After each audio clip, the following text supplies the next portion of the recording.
भगवान के 24 अवतारों का वर्णन है। भगवान के 24 अवतार हैं। सनातन धर्म में भगवान के कितने अवतार हैं? जोर से मैया, ओ पंचायती मैया सुन लो मेरी माँ। भगवान के कितने अवतार हैं? 24 अवतारों में हर अवतार के पीछे भगवान की एक लीला है। अच्छा, भगवान ने 24 अवतार क्यों लिए? एक अवतार से काम हो जाता? एक अवतार से काम हो जाता कि नहीं? बोलो हाँ या ना, जोर से। नहीं होता। हमारे भगवान ने 24 अवतार क्यों लिए, इसका कारण जरा समझो। 24 अवतार इसलिए लिए कि जब जब भक्तों को जरूरत पड़ी जिस जिस अवतार की, तब तब भगवान ने अवतार लिया। अच्छा देखो ना, प्रहलाद के लिए भगवान ने कौन सा अवतार लिया? जोर से, जोर से, जोर से। हाँ, नृसिंह अवतार। प्रहलाद के लिए कौन सा अवतार लिया? और रावण के लिए कौन सा अवतार लिया? और कंस के लिए कौन सा अवतार लिया? अब आप ही बताओ कि जिस अवतार से राम जी ने रावण को मारा, क्या उसी अवतार से राम जी हिरण्यकश्यपु को मार सकते थे? बोलो। क्योंकि हिरण्यकश्यपु ने वरदान मांगा था कि ना मैं मनुष्य से मरूं, ना भगवान ब्रह्मा के बनाए किसी व्यक्ति से मरूं। तब भगवान ने हिरण्यकश्यपु को मारने के लिए अलग अवतार लिया, जिस अवतार का नाम था नृसिंह अवतार। तो जो नृसिंह अवतार का काम था, उस अवतार को भगवान ने हिरण्यकश्यपु के लिए लिया। रावण को मारने के लिए राम का अवतार लिया, कंस को मारने के लिए कृष्ण का अवतार लिया। अच्छा, राजा बलि पर कृपा किस अवतार से हुई? जोर से। वामन अवतार। वामन अवतार लेकर के भगवान आए। तो जहां जिस अवतार की जरूरत पड़ती है, वहां भगवान वह अवतार ले लेते हैं। इसलिए कहता हूं कि भगवान के, हमारे भगवान अनेक लीलाएं करते हैं, इसलिए अनेक अवतार होते हैं। इसलिए हर अवतार में अपने आराध्य का दर्शन करना चाहिए। ये भेद नहीं पाल लेना चाहिए कि राम अलग हैं या कृष्ण अलग हैं। आप बताओ, राम कृष्ण अलग अलग हैं कि एक ही हैं? नरसिंह भगवान और वामन भगवान अलग अलग हैं कि एक ही हैं? अच्छा, कितने अवतार हुए भगवान के? 24। अच्छा, 24 अवतार किन के हुए? कौन से भगवान ने 24 अवतार लिए? कौन? जोर से। भगवान भगवान भगवान श्रीमन नारायण। भगवान नारायण ही राम बने, नारायण ही कृष्ण बने, नारायण ही नरसिंह बने, नारायण ही विष्णु हैं और नारायण ही हरि हैं, नारायण ही वामन हैं। इन अवतारों में कोई भी अंतर नहीं है। अच्छा, मुझे एक छोटा सा और डाउट क्लियर आप लोग करो। ये बताओ कि भगवान ने अवतार तो 24 लिए, पर ये बताओ कि भगवान सगुण हैं कि निर्गुण हैं? साकार हैं या निराकार हैं? जोर से। मैया, ओ प्यारी मैया, क्या है भगवान? साकार कि निराकार? जिसका कोई आकार ना हो उसे निराकार कहते हैं, और जिसका कोई आकार हो उसे साकार कहते हैं। तो अब आप ही बताओ कि भगवान का आकार है या नहीं है? जोर से। भगवान साकार हैं कि निराकार हैं? जोर से। चलो ऐसे नहीं, जो लोग ये समझते हैं कि भगवान निराकार हैं वो हाथ उठाएं, और जो ये मानते हैं कि भगवान साकार हैं वो हाथ उठाएं। जिसका कोई आकार है वो हाथ, साकार को मानने वाले हाथ उठाएं। अच्छा, ये बताओ, अब भगवान साकार भी हैं और निराकार भी, जो ये दोनों बातें मानने वाले लोग हैं वो हाथ उठाएं। तो सुनो, भगवान साकार भी हैं और निराकार भी हैं। जैसे पानी निराकार है, पर पानी जरूरत पड़ने पे बर्फ बनता है, तो बर्फ का कोई आकार होता है। जैसे पानी निराकार है, पर पानी से बना बर्फ का आकार है या नहीं, उसी तरह भगवान निराकार होते हैं, पर जरूरत पड़ने पर वही निर्गुण निराकार साकार बनके राम कृष्ण बनके प्रकट होते हैं और अपने भक्तों का दुख दूर करते हैं। वही भगवान है साकार, वही भगवान है निराकार। सगुण ही अगुण ही नहीं कछु भेदा, भगवान साकार निराकार दोनों हैं। अच्छा, भगवान के 24 अवतार हुए। वेद व्यास जी ने 17 पुराण लिखे, पर शांति नहीं मिली। तब जाकर के उन्होंने नारद जी ने कहा कि भागवत जी की रचना कीजिए। जब भागवत जी की रचना की गई, तब शांति प्राप्त हुई। किसकी रचना करने से शांति मिली? भागवत की रचना करने से। इसलिए वेद व्यास जी ने भागवत की शुरुआत कहां से की? महाभारत के युद्ध से। महाभारत, आप में से कितने लोगों ने महाभारत को देखा है, पढ़ा है, सुना है? देखा, पढ़ा, सुना कुछ भी हो तो हाथ उठा सकते हैं। आपने महाभारत देखा है? जोर से। अच्छा, आप लोग वहीं थे जब महाभारत हो रहा था? नहीं, आप तो कह रहे हैं हमने देखा है, टीवी पे देखा है। महाभारत पढ़ा है आपने? थोड़ा पढ़ा करिए। अच्छा चलो, थोड़ी महाभारत, भागवत की शुरुआत महाभारत से है, इसलिए महाभारत के कुछ तथ्यों से भागवत जी की शुरुआत वेद व्यास जी करते हैं, उन्हीं बातों पर चर्चा करते हैं। अब मैं आपको महाभारत के बारे में कुछ जानकारी दूंगा।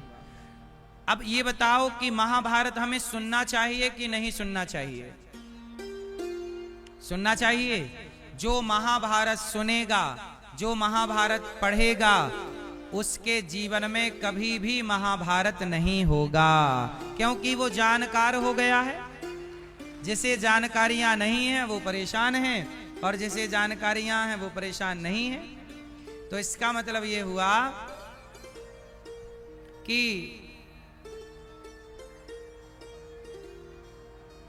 जहां पर महाभारत हुआ उस जगह का नाम है कुरुक्षेत्र। कुरुक्षेत्र में महाभारत हुआ था। अब आओ कुछ बातें समझते हैं। अच्छा, आप लोग ये बताओ, महाभारत किसकी गलती से हुआ? महाभारत किसकी गलती से हुआ? मैया, महाभारत किसकी गलती से हुआ? जोर से मेरी माँ। मैया आप बताओ, लाल मैया, किसकी गलती से महाभारत हुआ है? सुनो, कुछ लोग कहते हैं कि महाभारत इसलिए हुआ क्योंकि द्रौपदी ने कह दिया था कि अंधों के अंधे होते हैं। तो किसी ने कहा कि महाभारत इसलिए हुआ क्योंकि भीष्म पितामह चुप रहे। तो किसी ने कहा कि महाभारत इसलिए हुआ क्योंकि दुशासन ने साड़ी उतारी, दुर्योधन की गलती थी। किसी ने कहा धृतराष्ट्र राजा थे, न्याय नहीं किया, इसलिए महाभारत हुआ। आओ सभी बातों को ध्यान से समझते हैं और जानने का प्रयास करते हैं कि महाभारत क्यों हुआ, मूल वजह क्या थी। तो बहुत ध्यान से सुनेंगे। महाभारत क्यों हुआ? महाभारत होने की मूल वजह क्या है? महाभारत इसलिए हुआ क्योंकि धृतराष्ट्र जैसे अंधे राजा हैं, अंधेर नगरी, जोर से, अंधेर नगरी चौपट राजा, टके शेर भाजी, टके शेर खाजा। अंधेर नगरी चौपट राजा। धृतराष्ट्र की गलती क्या थी? धृतराष्ट्र अपने पुत्रों के मोह में अंधे हो गए थे। याद रखना मेरी माँ, आप कितने लोग यहाँ ऐसे हैं जो बच्चों के माता पिता हैं, आपका बेटा हो या बेटी, जो माँ बाप बन चुके हैं वो हाथ उठाएं। आप में से कितने लोग माँ बाप बन चुके हैं? अब मैं आपके लिए ध्यान से जो समझा रहा हूं वो समझिएगा। महाभारत क्यों हुआ आप बताओ। धृतराष्ट्र के सामने धृतराष्ट्र का बेटा दुर्योधन और दुशासन किसी लड़की को, किसी बेटी को, किसी की बहू को निर्वस्त्र कर रहा है। आप ही बताओ, क्या आपका बेटा किसी भी स्त्री को निर्वस्त्र करने लग जाए तो क्या आप उसे रोकोगे नहीं? जोर से रोकोगे नहीं? रोकेंगे ना? तो रोकिएगा। धृतराष्ट्र के सामने द्रौपदी के कपड़े उतरते रहे और धृतराष्ट्र ने नहीं रोका। जब आप पुत्र के मोह में पड़ करके गलत को भी आप स्वीकार कर लेते हैं तब विनाश जन्म लेता है। इसलिए कहता हूं गलतियां ना कीजिएगा, और गलती आपका बेटा ही कर रहा हो तो उसे रोकिएगा। गलती करने पर मौन धारण करोगे तो विनाश का जन्म होगा। धृतराष्ट्र राजा थे और राजा का धर्म है न्याय करना। धृतराष्ट्र ने न्याय नहीं किया, द्रौपदी को न्याय नहीं दिया, इसलिए महाभारत हुआ। न्याय नहीं मिलता तो महाभारत होता है। माँ बाप अपने बच्चों को संस्कार नहीं देते तो महाभारत होता है। इसलिए अपने बच्चों को योग्य संस्कार दीजिएगा, योग्य बनाइएगा। अच्छा, एक बात यहां बहुत ध्यान से समझने की है कि महाभारत का ये जो पूरा पक्ष है, महाभारत क्यों हुआ? एक बात बताइए, पूरे महाभारत में सबसे बलवान कौन था? आप लोग बताइए, सबसे ताकतवर व्यक्ति कौन था पूरे महाभारत में? सब लोग बताइए। मैया उत्तर दे दो मेरी मां। पूरे महाभारत में सबसे ताकतवर कौन था? मैया बताओ, चश्मा वाली मैया कौन था? मेरी मां चश्मा वाली मैया कौन था पूरे महाभारत में सबसे ताकतवर? कौन? सबसे ताकतवर थे भीष्म पितामह। सबसे ताकतवर कौन? जोर से। सबसे ताकतवर भीष्म पितामह थे, और वो वहां पर बैठे थे जहां पर द्रौपदी के कपड़े उतारे जा रहे थे। तो जब ताकतवर थे तो क्या भीष्म पितामह को रोकना नहीं चाहिए था? नहीं रोका। जब बच्चे गलती करते हों और बड़े चुपचाप तमाशा देखते हों तब महाभारत का जन्म हो जाता है। इसलिए यदि बच्चे गलती कर रहे हैं तो बड़ों का धर्म है कि वो उन्हें रोकें। यदि आपने नहीं रोका, इसलिए कहता हूं बच्चे गलती करें तो प्यार से समझाओ, ना माने तो जैसे माने वैसे समझाओ। कहीं आपके ना समझाने से विनाश जन्म ना ले ले। तो महाभारत क्यों हुआ? क्योंकि भीष्म पितामह जैसे महान लोग चुपचाप बैठकर तमाशा देख रहे थे। इसलिए आप अपने बच्चों का जब न्याय करिएगा तो न्याय जल्दी कीजिएगा। बेटा गलत है तो बेटे को डांटिए, बहू गलत है तो बहू को डांटिए, आपकी पत्नी गलत है तो पत्नी को डांटिए। ये नहीं कि ये बेटा मेरा है तो मैं इसका पक्ष लूंगा, बहू को डांटूंगा, नहीं। कई जगह ऐसी होती हैं जहां बेटे गलत होते हैं, बहुएं सही होती हैं, लेकिन डांट बहुओं को पड़ जाती है क्योंकि बेटा इस घर का है। न्याय तो न्याय होता है। धृतराष्ट्र ने न्याय नहीं दिया। मेरा बेटा कपड़े उतार रहा है इसलिए उतारने दो। मेरे छोटे भाई की पत्नी के बच्चों की पत्नी के कपड़े उतारे जा रहे हैं द्रौपदी के, तो उतार लो। धृतराष्ट्र राजा होकर भी जब न्याय नहीं किए तो विनाश हुआ। अच्छा देखो, विनाश को रोकने के लिए भगवान श्री कृष्ण ने क्या किया? शांति का प्रस्ताव लेकर पहुंच गए। दुर्योधन से क्या कहा भगवान ने? दुर्योधन पांडवों को 5 गांव दे दो।